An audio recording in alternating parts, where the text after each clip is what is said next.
Dr. Glenn, we have a new community question. Okay, so it's how do I deal with my controlling parents? Ooh, this one pierces my heart, man. I kind of feel like you might have. I'm the Did one you that sign up anonymously? And I did. it came from DG Hong. Yeah, I'm not gonna. That's not me, but it is me. Dr. Glenn Hong. Okay, this is going to be a fun one. Let's go ahead and dive into this. Welcome to 12-Week Relationships. This is your place for better relationships in weeks, not years. We give tips on human connection, starting with the relationship that you have with yourself and moving on to basically every other relationship you might have in your life. My name is Pye. I'm Dr. Glenn.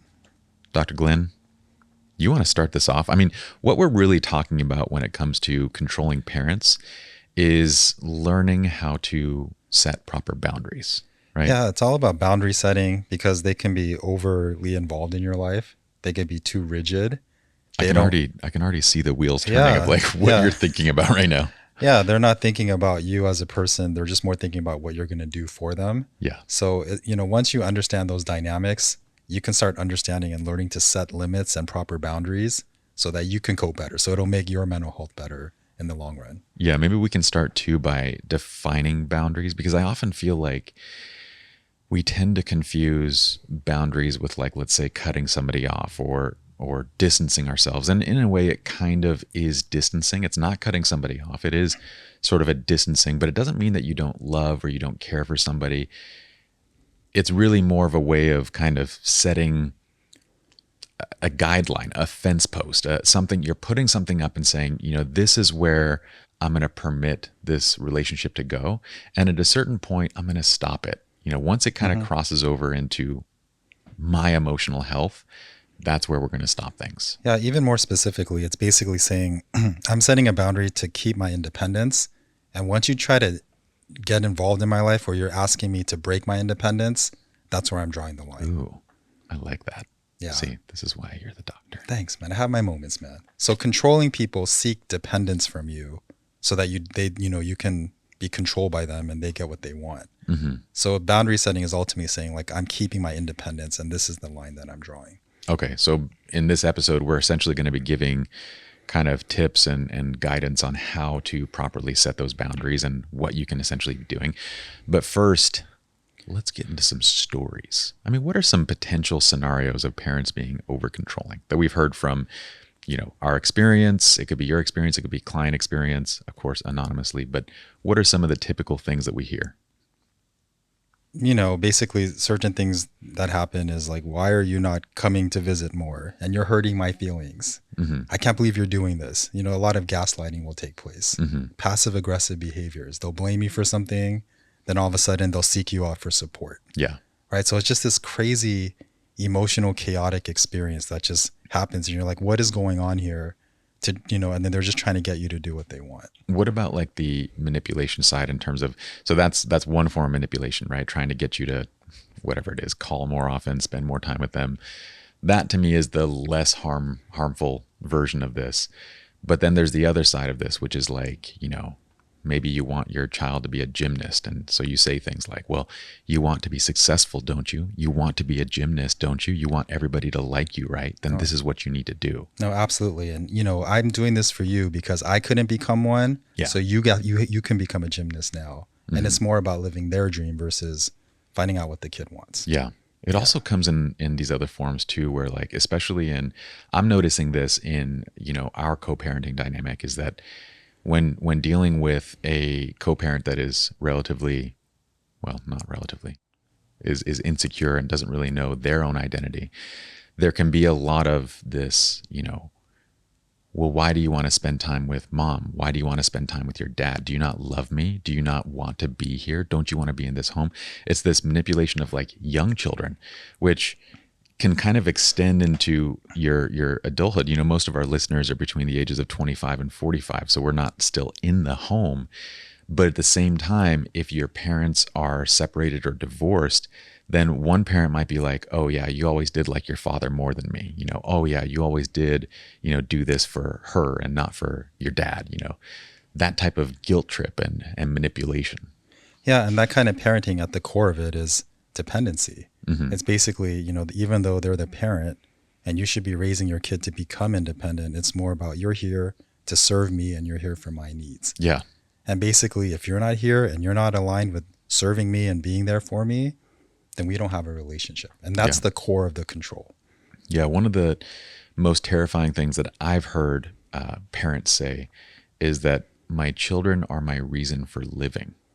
And it sounds, at first, it can often sound like, oh, that's so sweet. That's so nice. And maybe some people might be saying that as like a platitude, you know, this is just something that like, what they're trying to say is just, I love my kids so incredibly much, you know. But then there are situations where that's literally true, where their children are their reason for living. And that's a problem, because if you need your kids to emotionally support and sustain you, you're not in a good and healthy and functioning place. Your kids should not be your only reason to live. They should not be everything because if they are, then you find yourself in these manipulative kind of conversations where you're doing exactly what you described, you know, don't you love me? Don't you want to do this? You become that thing because they're your reason. Well, besides that, it also reverses the roles where the kids become the parents of the parents, and then the parents are the kids. Yeah. Right? So in this developmental stage of life where the kids are supposed to figure out who they are and their independence, that is being taken away, and everything is focused on the parents' needs.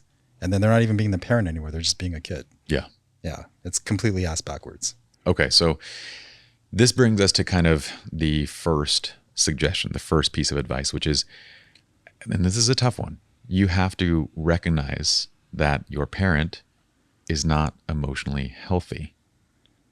I think that's tricky because you look at your mom or your dad and they physically look fine, but they're not well. And also they're your parents, right? Yeah. So you're taught like you're not supposed to talk bad about your parents, and your parents love you and you should never do that to your parent. But if you have a controlling parent, you have to be honest with yourself as an adult and say they are not healthy, and so I'm not going to treat them as being healthy. Yeah. Yeah, because a lot of the tips and the guidance that we're going to be going into kind of comes from this perspective of like, look, we need to first take our parents off the pedestal. They are, you know, amazing. We can respect them. We can love them. They've done wonderful things, but they are not the end all be all in terms of authority, in terms of like, we don't need to put them on a pedestal and say everything that they do and say is going to be true. In these instances, we have to recognize that while they might look physically well, they are emotionally unhealthy. This is going to sound harsh, but the parents that are controlling, they were never meant to be parents in the first place because that was not their desire. Oh, that's super harsh. They always wanted to be parented. So as the kid, now that you're an adult, you can actually build your independence, set boundaries, and also start parenting them so that they can heal as well. Okay. Give me an example or go deeper into that, because at first that does sound, so you're saying that they were never meant to be parents in the sense of like that, you know, the traditional sense of like, I'm going to raise you to become an independent person and to live your own life and do your own thing. Yeah. Right. So they were not in that capacity to raise you in that way. It was all about. I like that. They weren't in the capacity to be parents. Correct. Not that they were never meant to be, but that. Yeah. That they were just emotionally not in that space. Like they were just not conscious enough to say, oh, I'm controlling my kid versus raising them to be a healthy individual for the future. So that's why they're controlling in the first place, right? That's the core of it. So once you become an adult and you have an adult relationship with your parents, you can actually help them heal their own issues at the same time by setting limits with them. Mm-hmm. So you're doing two things at once. You're building your independence back, you're stopping the controlling behavior, and you're also helping them. You're almost parenting them. You're taking the reverse role because that's what's happening in the first place anyway. Yeah. I love where you're going with this. And I think for me, that was one of the toughest things because my father went through, you know, periods where he was dealing with his own emotional health. And there were periods where he wasn't doing well. And it was very difficult for me to understand and wrap my head around this idea of emotional health, because you could look at my dad and see that he's perfectly physically healthy. So why would he say or do these things? Why, you know, would they behave this way? And it was so hard for me, especially in my 20s, to kind of think that, hey, he might be physically well, but emotionally, he's not. And that's just as real of a thing as being physically sick. They're one and the same. So that was tough for me to kind of wrap my head around. But again, understanding and recognizing what that unhealthy behavior is the next piece, right? So first knowing, okay, this behavior is unhealthy and it can manifest itself as manipulation. You should be doing this. Why aren't you this? Don't you love me? What are other examples? Just all those guilt trips. Guilt trips. Pack your bags. We're going on a guilt trip. I had a girlfriend that used to say that to me. It was my very first girlfriend, actually. Because the thing is that you learn this stuff from your parents, right? So when I first started dating, I would do this. I would actually give my girlfriend guilt trips like, oh, you want to go hang out with someone else? I get it. And then I would just leave it, and she would say to me, oh, pack your bags. We're going on a guilt trip. So if she happens to be listening, thank you. Thank you for helping me to kind of begin a long journey. But we take these things, we take this unhealthy behavior, and then we start to mirror it. No, it's true. Like you have to really catch yourself. And if you're engaging in that, you need to break the cycle and do better. Yeah. Bottom line. Like you did better. Like you stopped guilt tripping. It took a long time. I don't think I stopped then. I think I started to realize what I was doing, but I think it was probably several years into my marriage by the time I actually stopped the behavior. So I did it to my ex. I did it, yeah. No, I get it. Like sometimes I can look at my own behaviors and just be like, oh my God, like, ooh, I can't believe I did that. Yeah. It's this process of growth is a messy one for sure. No. Okay. So we got to this first piece. Stop thinking that they are healthy. And this kind of brings us to the next side of this, which is, I guess this would be, what do we start with? Well, number 1 was setting boundaries. Number 2 is kind of stop, like not thinking they're healthy. So this is number 3. Don't rationalize, right? Yeah. So in a healthy dynamic, it's like, hey, Pye, what are your thoughts on this? And then I share my thoughts and we rationalize and we reach an agreement on something, right? We have a logical discussion. We have a logical discussion. I mean, there's emotions involved, but we really try to understand each other. So rationalization in a healthy environment, it's rewarded. Mm-hmm. But in a dysfunctional dynamic, especially when the parent or the person is very controlling, the more you try to rationalize with them, they're going to see you as a weak link. Mm-hmm. So you're like, hey, Pye, like, okay, okay, my turn. Let me share what I'm going to say. They're just going to look at you as being weak, and they're just going to try to control you more because that language doesn't speak to them. Interesting. Right? So you need to learn to communicate with them in language that they will understand, that you don't like what they're doing. And then once you can do that with them, and basically what this comes down to is this. Once they know that they can't control you and they have to stay in their own manipulation and crazy, that's when like they learn lessons. Okay. I need story time. Story time, bro. So like I hate talking about like even my own mother, right? Like you don't have to always go. I'm gonna go there, right? I'm gonna go there. I'm gonna go there, but like traditional like Korean dynamic. So like, when I got married, she wanted to be like the head of the household. She wanted my wife to like take care of all of her like appointments. We were going to cater to all of her needs. She was always going to live like a kid, right? Mm-hmm. And then we're going to go here, and then I want the new phone, and I want this and this, and it was all planned out, right? It wasn't even parenting. Like in her mind, she was like, I'm going to take care of your kids. I'll take care of the grandkids, but in exchange, you're going to have to do all of these things. Mm-hmm. And then we had the discussions, and I'm like, oh, that's not going to happen. Then all of a sudden, I was getting like guilt trips, like, you shouldn't have been born. You should never have been born. Your father is going to be so disappointed in you. Then I started getting calls from family members, church members, people I didn't even know. Triangulating. And I had to like set limits and just be like, okay. So at first I would like argue with her and like, please understand my point of view. This is so unreasonable. This church member, this family member, this is so unreasonable. And I explained my point, but it was just wasted energy because it was just feeding more and more. And then it'd lead to 5 people at the house, 6 people at the house, 7 people at the house. That's exhausting. So finally, sounds exhausting. It was exhausting. So finally I was learning to set limits and I had to have my own independence. Mm-hmm. And basically like when another person came and triangulated, like, oh, your mom loves you and she wants this. Thanks. Yeah. Your mom, oh, you're guilting me. How can you do that to me? And you're still alive. That's amazing. Mm-hmm. Even though I'm causing you this much pain, you're still doing great. That's awesome. Yeah. And once I started doing that and she couldn't get a reaction and all these people that were trying to get involved, it stopped. Mm-hmm. But it took a long time. It took like literally like 16 people over like a year span to finally get it to end. Even neighbors I didn't even know, her neighbors would call me. You don't know me, but she would like you to come home and she would like you to do that. She just really just cares about you and all of these things. But then once I went home, like I'd get screamed at and yelled at. And I had to learn to set limits and say, no, this is not going to happen.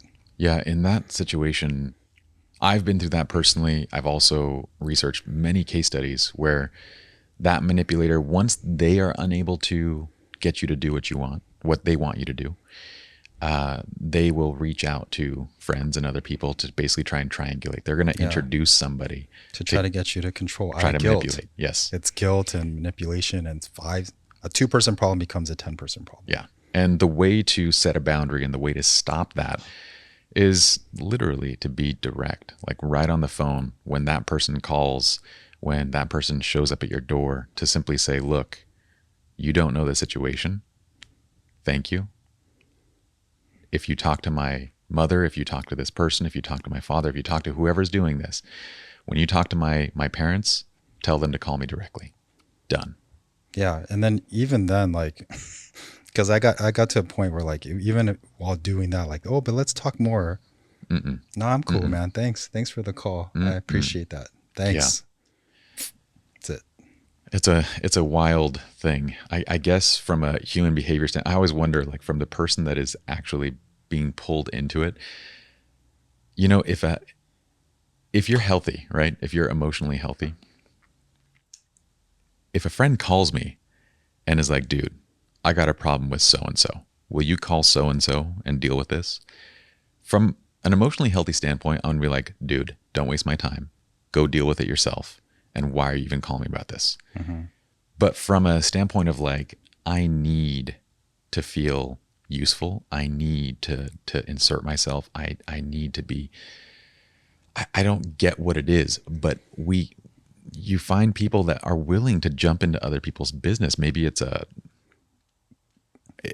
like being a part of a reality TV show, but without actually having anything at stake. You know, it's not your drama. So maybe it's exciting and it's like, I got to be involved and maybe be useful to somebody else and whatnot. But man, a healthy person doesn't do that. Wouldn't do that. No. Yeah. And then if you're part of the triangulation and you're acting healthy, you're just as dysfunctional in my mind. Yeah. Yeah. So if you feel like, if you're in this situation and somebody is clearly trying to manipulate you, and that somebody is your parents, right? Your parents are clearly trying to manipulate you, and you are standing there justifying, explaining, speaking logically, and trying to discuss, we have to recognize that in and of itself is not healthy. It's like bringing a knife to a gunfight. Yeah. That's the analogy. They just look at you like, as much as like you think you're making sense, to them it's just like, oh, you're just weak. I got you under my thumb. Yeah. You're under control. It doesn't work. Yeah. That's all that they see. Yeah. Nothing else. Yeah. It was, there are plenty of different, there's so many different quotes and things that you could, like, bring up. I find that so many of them are now not politically correct enough to use. But this one, there was this one growing up where it was like arguing with a dumb person, right? Like, you sit there and you argue with somebody who is not intelligent because they're wrong about something. It doesn't make you look smart. Mm-hmm. It makes you look about as dumb as they are. Yeah. From the outside perspective, they don't know who's who. Mm-hmm. Yeah. So they just group it. Oh, you're crazy too. Yeah. So speaking to somebody that's not healthy from a standpoint of trying to be healthy is in and of itself problematic. You're not recognizing that this person is unhealthy. And that's why that was kind of step one. Exactly. And then setting boundaries, stopping the triangulation, all of that is part of it. There was another one too. There's the triangulation aspect. The other aspect of it is just the manipulation side, right? Just the direct manipulation. Like, you must not love me enough. You must not this. You favor your father. You favor your mother. You were always this child, whatever it might be. But to me, setting the boundary and stopping that conversation would look like, Mom, Dad, I know what you're trying to do. Please stop. Like, Mom, please don't make me choose between. That's silly. Yeah. And then just go about your business. And just do your own thing. And if that doesn't work, you're like, oh, you loved your dad. You loved your dad more than me. This is horrible. Then you're like, oh, and you still made it. You're still alive. That's you're still amazing. Okay. You're still okay. That's amazing. How'd you do that? Yeah. It's almost like sarcasm, but you're just like not feeding into it. And then they will understand that language. Yeah. That's a weird thing, right? Because you basically have to, when somebody is coming from a standpoint of emotionally unhealthy, it's almost like you have to respond back in a manner that is on their terms, like terms that, not on their terms, but in terms that they can actually understand. But the words that they're sharing, to them, it doesn't mean anything either. They're just trying to just get you to be controlled. So once you understand that their words for them don't mean anything, all they understand is limit setting. That's it. You know, the tough part about this is that if you grew up in this environment, it's very likely that you're already kind of a people pleaser. Sure. You're already kind of the overly nice person. And so this is where it gets so tricky, because you kind of grow up being trained to listen and to do and to make that person happy. And you form this anxious attachment, you know, to that individual. And in all of your relationships, and what we're really saying is like, you got to flip it. Yeah, like all intimacy in that dynamic is based on another person's happiness and you pleasing them. Yeah.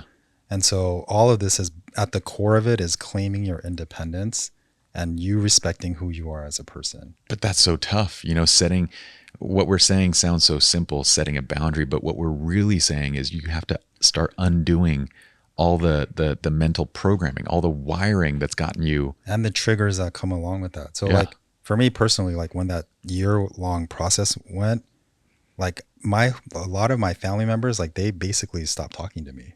So like I was considered like, oh, you're like the role model kid, to like, oh, you're the worst person in the world.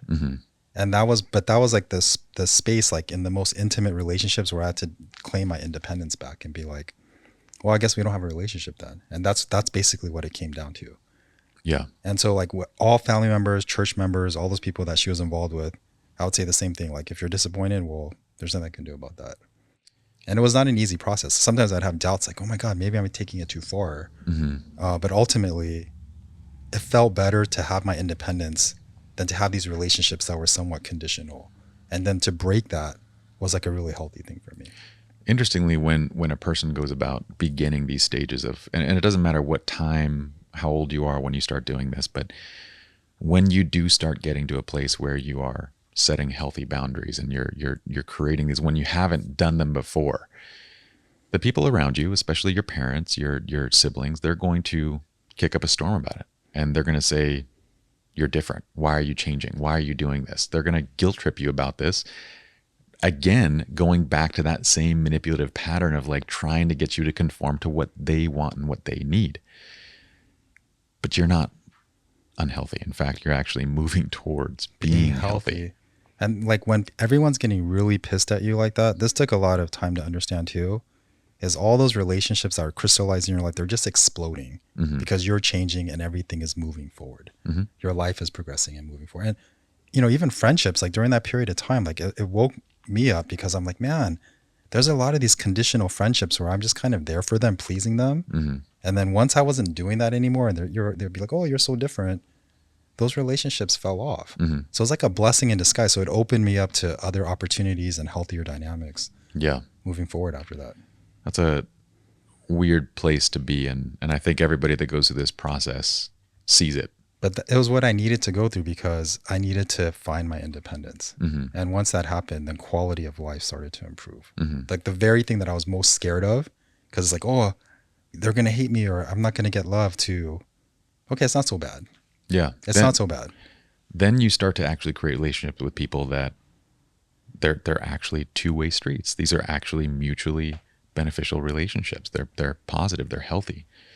Yeah. And, you know, personally, just in life, like I looked at, man, all of those, the way I was raised, all the intimate relationships I had previously were so dependent and people pleasing focused on the partner. Yeah. Sacrificing my independence. And that was a dynamic to, man, this is just a lot healthier. I'm so much happier now. Yeah. So this is if you find this difficult, I guess what I'm saying is be understanding with yourself, because what we're saying is, look, if you're in this position to begin with, if you have controlling parents, then it's very likely that you've already formed this anxious attachment. We'll talk more about this in later episodes, but essentially you have become a people pleaser. Your happiness is dependent on making your parents happy. And that's a really unhealthy codependent state, because who's to say you can make your parents happy? When is enough enough? Like, you're basically giving your emotional health to two people or one or two people that are unhealthy.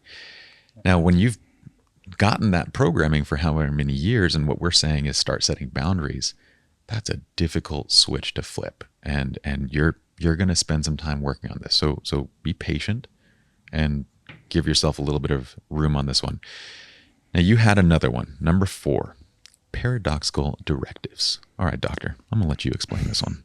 So a paradox means it shouldn't make sense, but it does. Like, less is more. Less is more. Less is more is like a paradox, right? So paradox means that basically the more you limit set with them, the more you don't engage and fight, the less they're gonna react. Like, it'll just make things more peaceful. So instead of trying to like talk it out and like, oh, let's figure this out, you do the paradox of, we're not going to talk anything out. Yeah. And that paradox actually makes the situation better. Interesting. And I learned this, when I was dealing with like personality disorders, and some of the clients would say some of the craziest things to me, and you can't react because that's the whole thing. So I don't know how appropriate this is, but like, one person, like, they would look at me like during the session, they'd be talking, and they'd be like, do you know what it's like when a man tries to stick a penis in your ear? And they'd look at your reaction. This is completely appropriate. Yeah. So then I would stick a penis in your ear. Stick a penis in your ear. So then, like, when I was an intern, I first reacted. I was like,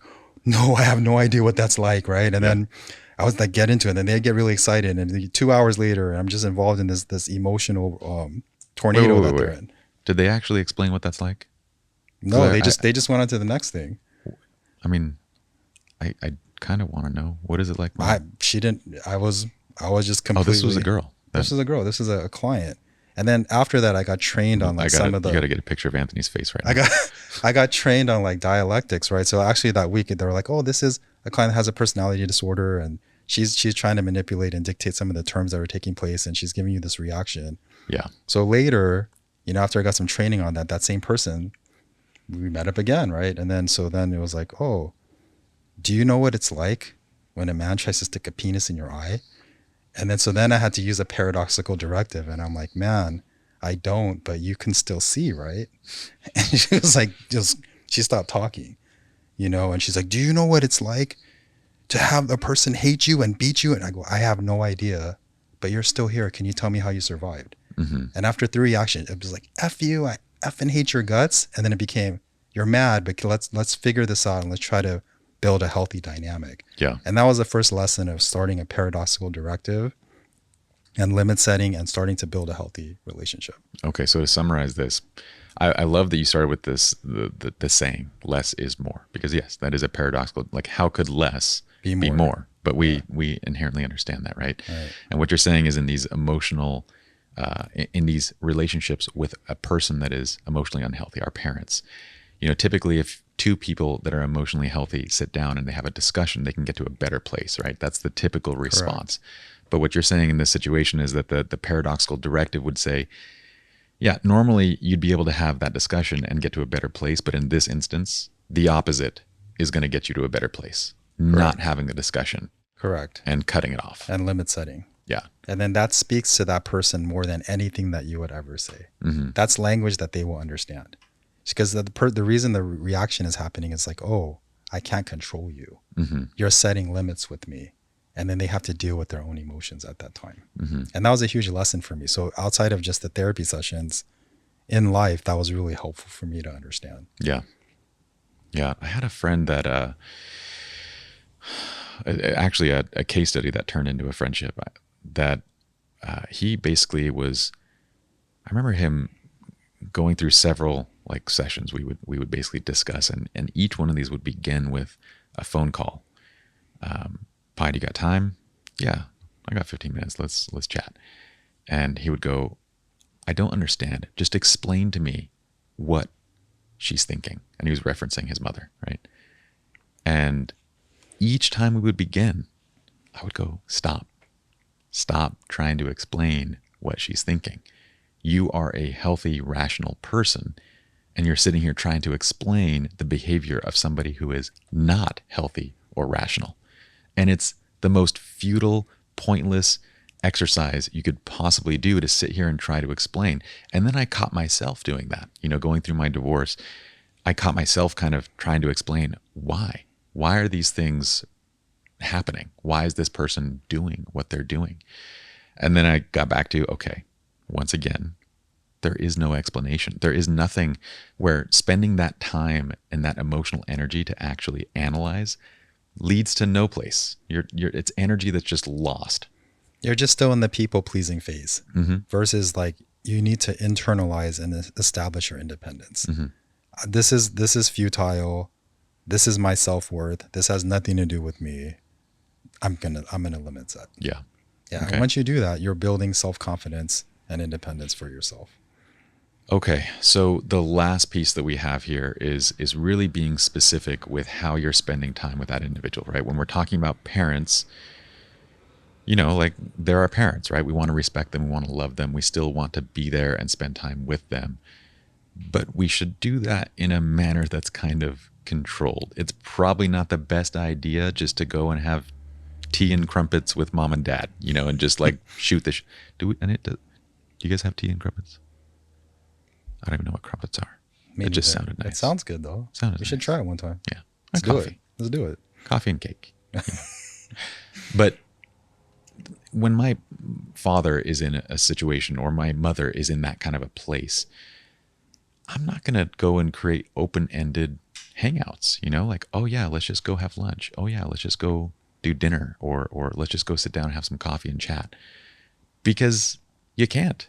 It leads to that exact place. It just goes into a more toxic direction the more you do that. You can't treat it as a healthy relationship. Because that's what you would do with healthy people. Hey, let's hang out. Let's get together more. It's got to be really focused. Holidays, do you need help on something? Maybe you can meet the kids, whatever the case may be, but there's a direct focus behind it. And you're still setting limits all at the same time. Yeah, it needs to be activity driven, right? Yes. There needs to be a purpose. You can spend time with mom, spend time with dad, but make it activity driven where it's not open dialogue. Maybe you're going to go watch a movie. Maybe it's just time for mom and dad to hang out with the kids and you bring the kids over and you're going to get some work done while they hang out and stuff. But you're not putting yourself in this situation where we can just have free time to open dialogue. Yeah, because that's going to just lead to dysfunction and unhealthy dynamics. Yeah. And then you don't want to put yourself in that scenario anyway. Yeah. Right? You don't want to disrespect yourself and your time by giving in and eventually just feeding into the crazy, because eventually the crazy is going to take over. Yeah. It's fascinating though that in many cases, nothing ends up changing, right? And in those cases, you have to kind of just keep those boundaries and keep everything going. But in a lot of cases, they do. You're like you said earlier, you kind of parent the parents in this way, and they do eventually grow past this. And then you get to a place where you can get back to just open-ended hangouts and discussions and dialogue because they no longer have the same expectations. They themselves have kind of changed and grown through this process. Yeah. And, personally speaking, like, with my mother, it's a lot better. It's a lot better. And she actually said, I understand why you did what you did. That was like a huge concession. I was like, okay. And then other family members too. You didn't tell me about this. That is huge. Yeah, that was huge, right? And then other family members that were like, man, you're the worst. Now they come and they're like, okay, I understand why you did what you did. Yeah. So like I got my independence and then I could start establishing more healthier dynamics. Yeah. But it was a process. It took a lot of time. It's almost always that way. It's long after the fact does somebody actually realize what was going on, what happened, why you did what you did. Unfortunately, waiting for them to come around is incredibly detrimental to your health because if you don't make the decision, they don't ever come around. And oftentimes there's 6 months, 12 months, 18 months between the time point of you deciding and them actually seeing the purpose in what you did. Yeah. And once again, once you're in that mind state, you're back to that people-pleasing mind state in the first place. So you need to cut that off. Yeah. It's about you, your growth, keep boundaries, and they're going to do what they're going to do. And that's it. Reminds me of a book called No More Mr. Nice Guy. Have you read that one? No. I like it. But it's We'll have to- redefining what being nice is. Being a doormat and doing everything for everybody is not being nice. It's being a pushover. Yeah. And it's disrespecting yourself. It is, and he gets into that in the book, and it's very interesting. The book is essentially talking about this process of developing an anxious attachment. And we'll go into this in another episode. I think it's something that we'll have to, maybe we'll read it together and do a little debate and dialogue With over tea it. and crumpets, man. With tea and crumpets. What are crumpets, Anthony? What are crumpets? I think it's some kind of pastry or something. I don't know. Something. I think Thanks, it's bro. small. That was right? about as helpful as what's in my mind right now. I mean, I figured it's some sort of pastry, some cracker, something you're going to eat with tea, but what are, okay, any listeners out there that know Griddle crumpets? bread made from unsweetened butter of water or milk. Yeah, so it's pretty much All like right. a There you go. There you go. Tea mini and crumpets. pancake. Cool. Let's find a place Let's local do it. to do tea and crumpets. Let's do it, man. All right. We hope you all have enjoyed this episode. I think there was a lot of solid takeaways from this. Anthony, there's actually a lot of great snippets in this one for social. But if you guys did enjoy, we would love for you to, of course, subscribe to the podcast. It's weird probably that I asked this, but it's also helpful to us. If you guys want to do us a favor, if this episode, if what we're doing here is helpful to you guys, you can help us out by jumping onto iTunes to the 12-Week Relationships podcast and leaving a review. Just keep in mind that, positive reviews are helpful. Yes. Negative please. ones, not so much. Yeah. Please keep it positive. Okay.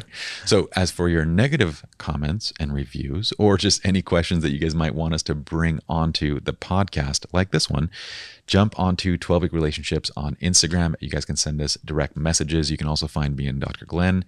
And just shoot us a message and we'll keep things anonymous. We'll bring the topic on and that's that. But last but not least, if you hop on to 12weekrelationships.com, we do have a free 15-minute individual or couples coaching session with Dr. Glenn, where he can kind of hop on the phone and explain exactly what we can do for you in an actual one-on-one coaching program.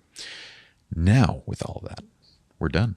Yeah. Thank you so much. We'll see you guys next time. Take care.